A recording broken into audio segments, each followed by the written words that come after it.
Hi అండి. అందరికీ నమస్కారం. Welcome to my channel. ఈ వీడియోలో ప్రభుత్వ ఉద్యోగులు, పెన్షనర్లకు సపోర్ట్‌గా హైకోర్టు తీర్పండి. ఉద్యోగ పెన్షనర్లు ఐఆర్‌డీఏ, పీఆర్‌సీ మరియు పెన్షన్ల కోసం కోర్టుకైతే వెళ్లారు. పూర్తి వివరాలు వీడియోలో తెలుసుకుందాం. వీడియోని ఎక్కడ గాని స్కిప్ చేయకుండా ఎండ్ వరకు చూడండి. అప్పుడే ఇన్ఫర్మేషన్ పూర్తిగా అర్థమవుతుంది. వీడియో చూస్తున్న ప్రతి ఒక్కరు వీడియోకి లైక్ చేయండి. వీడియోని తోటి ఉద్యోగ పెన్షనర్ మిత్రులతో అయితే షేర్ చేయండి. కొత్తగా మన ఛానల్ చూస్తున్నవారు ఇంకా సబ్స్క్రైబ్ చేసుకోకుంటే వెంటనే మన ఛానల్ అయితే సబ్స్క్రైబ్ చేసుకోండి.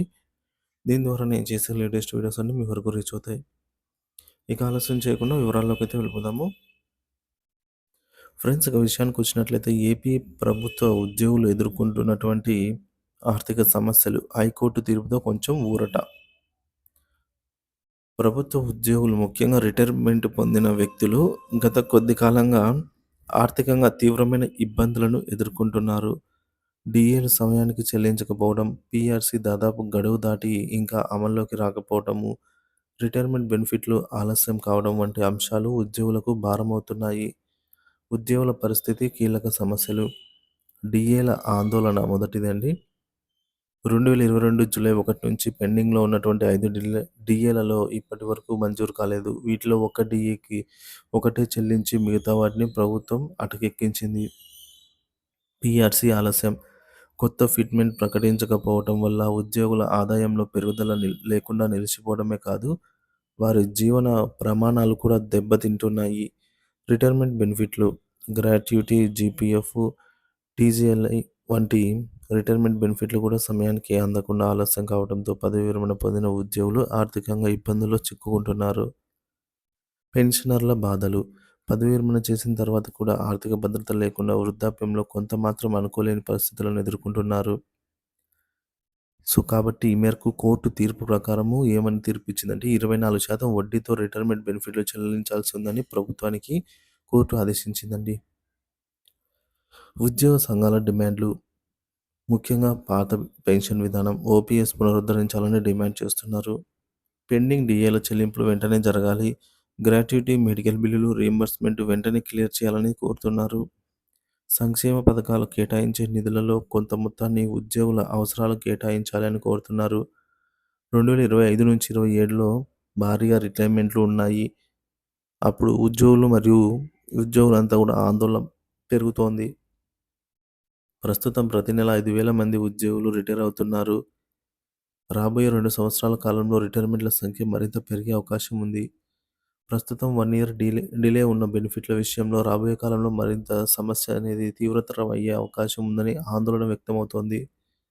ఈ సమస్యను వెంటనే పరిష్కరించకపోతే సంక్షోభం పెరిగి కోర్టుల వరకు వెళ్లే పరిస్థితి రావచ్చు. హైకోర్టు తీర్పు. పెన్షనర్లకు న్యాయం. హైకోర్టు ప్రభుత్వానికి చెంపదెబ్బలా ఒక తీర్పు ఇచ్చింది. పదవీ విరమణ చేసిన అన్నపూర్ణ గారి ఫిర్యాదు ఆధారంగా మొత్తం రూ. 72,00,000 24% వడ్డీతో చెల్లించాలని ఆదేశించింది ప్రభుత్వానికి. ఈ తీర్పు ఉద్యోగుల ఆందోళనకు కొంతమేర ఊరట ఇచ్చేలా ఉంది. ఆర్థిక భారం, ప్రభుత్వ వైఫల్యం. ప్రభుత్వం అధిక సంక్షేమ పథకాలు అమలు చేయడం కానీ ఉద్యోగుల నిధుల కోసం తగిన బడ్జెట్ కేటాయించలేకపోవడం ఆర్థిక భారంగా మారింది. మెడికల్ బిల్లుల చెల్లింపుల్లో కోతలు, రీయింబర్స్‌మెంట్లకు 40% తగ్గింపు వంటి చర్యలు ఉద్యోగులకు తీవ్ర నష్టాన్ని కలిగిస్తున్నాయి. దీనికి తోడు సమయానికి నిధులు లేవన్న ఆర్థిక సాకులు ప్రభుత్వానికి వ్యతిరేకంగా ఉద్యోగ సంఘాలు ఆందోళన బాట పట్టడానికి కారణమవుతున్నాయి. ఉద్యోగుల డిమాండ్లపై ప్రభుత్వం స్పందన. ఉద్యోగ సంఘాలు ఒకే ఒక్క డీఏ చెల్లింపుతో ప్రభుత్వం చేతులు దులుపుకోవడం వల్ల తీవ్రంగా విమర్శించాయి. డిప్యూటీ సీఎం, మంత్రులతో కొన్ని సమావేశాలు జరిగినప్పటికీ ఆశించిన స్థాయిలో పరిష్కారం కనిపించలేదు. కేబినెట్ సబ్ కమిటీ సమావేశం జరగకపోవటం, హామీల అమలులో జాప్యం ఉద్యోగులను నిరాశపరిచింది. ముఖ్య డిమాండ్లు 55% ఫిట్మెంట్‌తో పీఆర్సీ ప్రకటించాలి. పాత పెన్షన్ విధానాన్ని పునరుద్ధరించాలి. సంక్షేమ పథకాల బడ్జెట్‌ను సరిచేసి ఉద్యోగుల అవసరాలకు నిధులను కేటాయించాలి. మెడికల్ బిల్లులు రీయింబర్స్‌మెంట్ బెనిఫిట్స్ చెల్లింపులు వేగవంతం చేయాలి. మొత్తానికి ఉద్యోగ పెన్షనర్లు ఎదుర్కొంటున్న సమస్యలు ప్రభుత్వానికి సీరియస్ వార్నింగ్ ఇస్తున్నాయి. హైకోర్టు తీర్పు ఉద్యోగుల కష్టాలను పరిష్కరించడంలో కొన్ని మార్గాలు చూపుతుందని అనిపిస్తున్నప్పటికీ ఆర్థిక సంక్షోభాన్ని తక్షణమే పరిష్కరించడం ప్రభుత్వం బాధ్యత. సమన్యాయంతో పాలన ద్వారా ఉద్యోగులు, ప్రజలు రెండింటికి న్యాయం చేయగలిగితే మాత్రమే ప్రభుత్వంపై విశ్వాసం పెరుగుతుంది.